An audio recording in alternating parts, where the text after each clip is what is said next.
ओम पितृदेवताभ्यो नमः। पितृपक्ष का आरंभ हो चुका है। पितृपक्ष में यह 16 दिन जो है पितरों के निमित्त होते हैं। आप इन 16 दिनों में जलदान, अन्नदान, वस्त्रदान जरूर करें। यदि आपके पितृ अधोगति को प्राप्त हुए हैं तो आपको जरूर लाभ मिलेगा। घर में सुख, समृद्धि, बरकत सदैव देखने को मिलेगी। चलिए आरंभ करते हैं पितृपक्ष में सुनी जाने वाली कथा। भगवान शिव कहते हैं कि हे पार्वती, अब मैं 7वें अध्याय का महात्म्य बतलाता हूँ, जिसे सुनकर कानों में अमृत राशि भर जाती है। बोले गणेश जी महाराज की जय, शंकर भगवान की जय।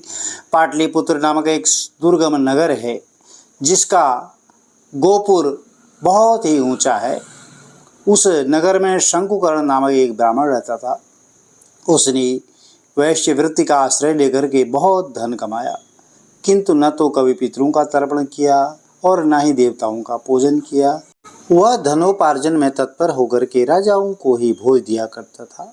एक समय की बात है, उस ब्राह्मण ने अपना चौथा विवाह करने के लिए पुत्रों और बंधुओं के साथ यात्रा आरंभ की।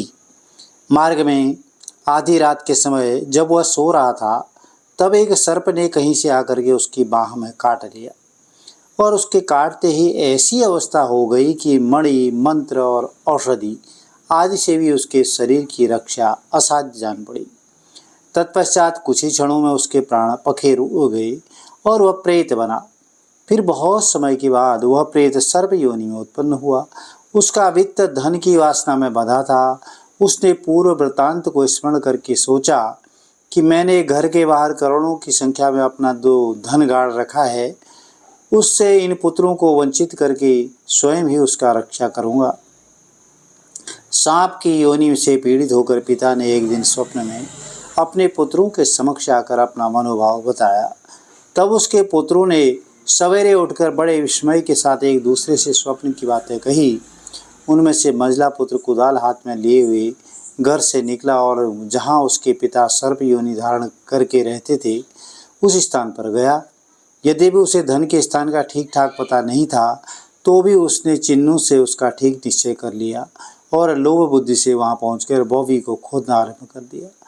तब उस भौवी से भयानक बड़ा सांप प्रकट हुआ और बोला, अरे मूढ़, तू कौन है, किस लिए आया है, यह बिल क्यों खोद रहा है, किसने तुझे भेजा है, यह सारी बातें मेरे सामने बता।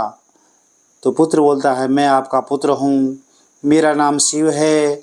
मैं रात्रि में देखे हुए स्वप्न से विस्मित होकर यहाँ का स्वर्ण लेने के कौतूहल से आया हूँ। तो पुत्र की यह वाणी सुनकर के वह सांप हंसता हुआ उच्च स्वर से इस प्रकार स्पष्ट वचन बोला, यदि तू मेरा पुत्र है तो मुझे शीघ्र ही बंधन से मुक्त कर दे। मैं अपने पूर्व जन्म के गाड़े हुए धन के ही लिए सर्प योनि में उत्पन्न हुआ हूँ। पुत्र बोलता है, पिताजी, आपकी मुक्ति कैसे होगी, इसका उपाय मुझे बताएं, क्योंकि मैं इस रात में सब लोगों को छोड़कर आपके पास आया हूँ। तो पिता बोलता है, बेटा, गीता के अमृतमय 7वें अध्याय को छोड़ करके मुझे मुक्त करने में तीर्थ, दान, तप और यज्ञ भी सर्वथा समर्थ नहीं है। केवल गीता का 7वां अध्याय ही प्राणियों के जरा, मृत्यु आदि दुखों को दूर करने वाला है। हे पुत्र, मेरे श्राद्ध के दिन गीता के 7वें अध्याय का पाठ करने वाले ब्राह्मण को श्रद्धापूर्वक भोजन कराओ, इससे निसंदेह मेरी मुक्ति हो जाएगी। वत्स, मैं अपनी शक्ति के अनुसार पूर्ण श्रद्धा के साथ निर्व्यसी और वेद विद्या में प्रवीण अन्य ब्राह्मणों को भी भोजन कराना। सर्प योनि में पड़े हुए पिता के यह वचन सुनकर के सभी पुत्रों ने उसकी आज्ञा अनुसार और उससे भी अधिक कार्य किया। तब शंकुकर्ण ने अपने शरीर को, सर्प शरीर को त्याग करके दिव्य देह धारण किया और सारा धन पुत्रों के अधीन कर दिया। पिता ने करोड़ों की संख्या में जो धन उनमें बांट दिया था, उससे वे पुत्र बहुत प्रसन्न हुए। उनकी बुद्धि धर्म में लगी हुई थी, इसलिए उन्होंने बावड़ी, कुआं, पोखरा, यज्ञ और देव मंदिर के लिए उस धन का उपयोग किया। अन्नशालाएं भी बनवाई। तत्पश्चात 7वें अध्याय का सदा जप करते हुए उन्होंने मोक्ष प्राप्त किया। हे पार्वती, यह तुम्हें 7वें अध्याय का महात्म्य बतलाया, जिसके शरण मात्र से मानव सब पातकों से मुक्त हो जाता है। बोले श्री हरि विष्णु भगवान की जय। बोले शंकर भगवान की जय। पार्वती मैया की जय। प्रिय बंधुओं, अब श्रीमद् भगवद गीता के 7वें अध्याय का श्रवण करते हैं। आप पितृपक्ष में गीता के 7वें अध्याय का श्रवण करते हैं, पठन करते हैं, तो आपको जरूर पितृदोष से मुक्ति मिलती है। चलिए आरंभ करते हैं। बोले श्री हरि विष्णु भगवान की जय। गणेश जी महाराज की जय। शंकर भगवान की जय। श्री भगवान वाच। तो श्री भगवान बोले कि हे पार्थ, अर्जुन से कहते हैं कि हे पार्थ, अनन्य प्रेम से मुझ में आसक्त चित्त और अनन्य भाव से मेरे परायण होकर के योग में लगा हुआ तू जिस प्रकार से संपूर्ण विभूति, बल, ऐश्वर्य आदि गुणों से युक्त और सबके आत्मरूप मुझको संशय रहित जानेगा, उसको सुन। मैं तेरे लिए इस विज्ञान सहित तत्व ज्ञान को और संपूर्णतया कहूँगा, जिसको जानकर संसार में फिर और कुछ भी जानने योग्य शेष नहीं रह जाता है।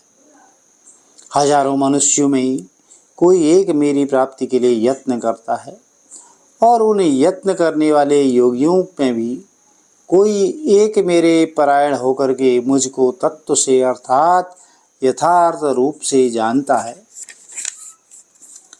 पृथ्वी, जल, अग्नि, वायु, आकाश, मन, बुद्धि और अहंकार भी इस प्रकार यह 8 प्रकार से विभाजित मेरी प्रकृति है और यह 8 प्रकार के भेदों वाली तो अपरा अर्थात मेरी जड़ प्रकृति है। हे महाबाहो, जिससे यह संपूर्ण जगत धारण किया जाता है, मेरी जीव रूपा परा अर्थात चेतन प्रकृति ज्ञान, इसका तू अनुभव कर, इसको जान।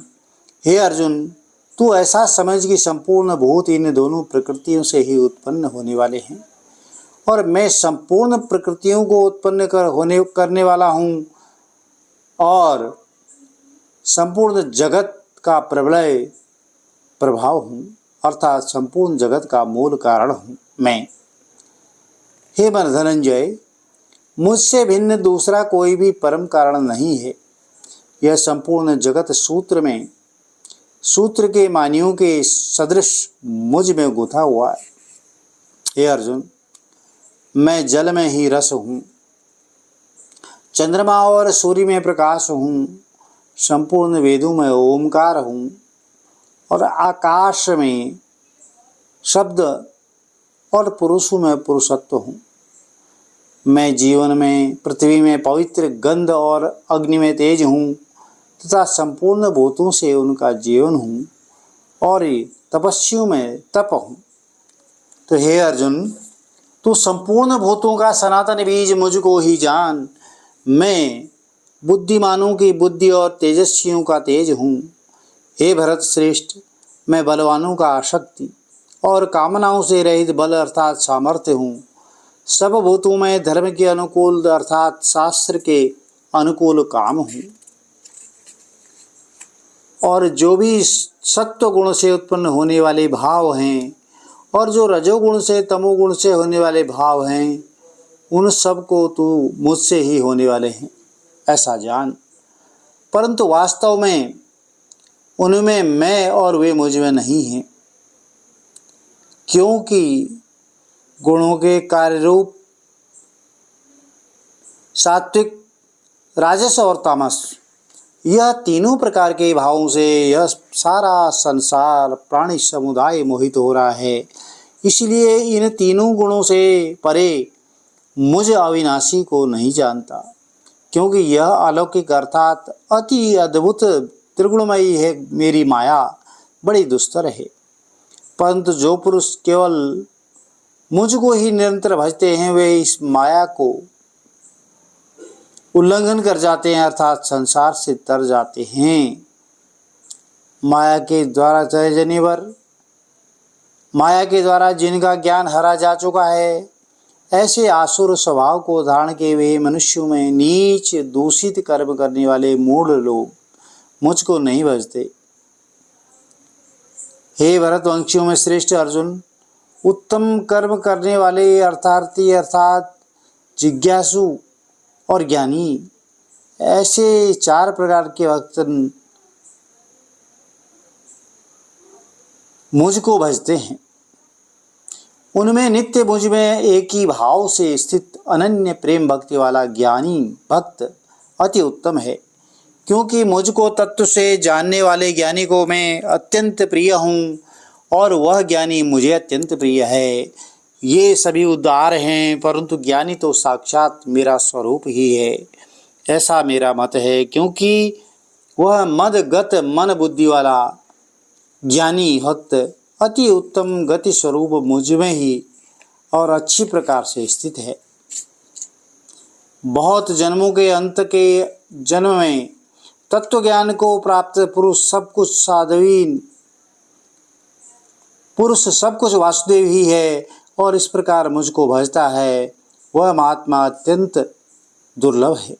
उन भोगों की कामना द्वारा जिनका ज्ञान हरा जा चुका है, वे लोग अपने स्वभाव से प्रेरित होकर के उस नियम को धारण करके अन्य देवताओं को भजते हैं अर्थात पूजते हैं। जो सकाम भक्त जिस देवता के स्वरूप को श्रद्धा से पूजना चाहता है, उस भक्त की श्रद्धा को मैं उसी देवता के प्रति स्थिर कर देता हूँ। वह पुरुष उस श्रद्धा से युक्त होकर के उस देवता का पूजन करता है और उस देवता से मेरे द्वारा ही विधान किए हुए उन्निश्चित भोगों को निस्संदेह प्राप्त करता है। परंतु उन अल्प बुद्धि वालों के लिए यह फल नाशवान है, जो वे देवताओं को पूजने वाले देवताओं को प्राप्त होते हैं और मेरे भक्त चाहे जैसे ही भजें, अंत में वे मुझको ही प्राप्त होते हैं।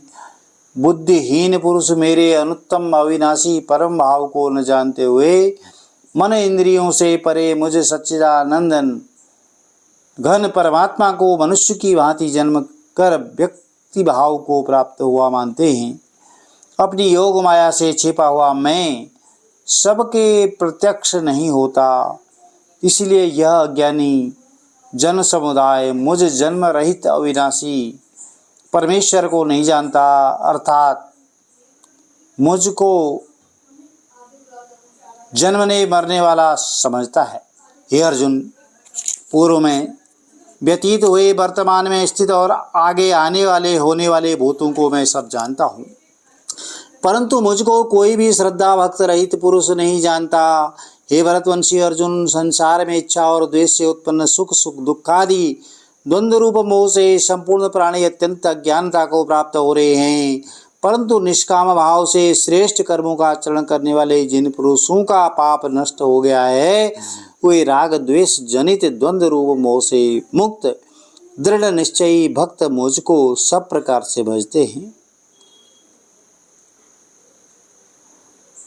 जो मेरे शरण होकर के जरा और मरण से छूटने के लिए यज्ञ करते हैं, वे पुरुष उस ब्रह्म को संपूर्ण अध्यात्म को संपूर्ण कर्म को जानते हैं। जो पुरुष अधिभूत और अधिदेव के सहित तथा अधियज्ञ के सहित सबका आत्मरूप मुझे अंतकाल में भी जानते हैं, वे युक्त चित्त वाले पुरुष मुझे जानते हैं अर्थात प्राप्त हो जाते हैं। तो प्रिय बंधुओं, इस तरह यह श्रीमद् भागवत गीता के 7वें अध्याय का समापन हुआ। यदि वीडियो में दी गई जानकारी आपको अच्छी लगी तो चैनल को लाइक शेयर सब्सक्राइब जरूर करें, साथ में बेल आइकन अवश्य प्रेस कर दें, जिससे आने वाली वीडियोज़ की नोटिफिकेशन आपको ठीक समय पर मिल सके। भगवान भोलेनाथ का आशीर्वाद, श्री हरि विष्णु भगवान का आशीर्वाद परिवार में सदैव बना रहे। हरे कृष्ण, राधे राधे।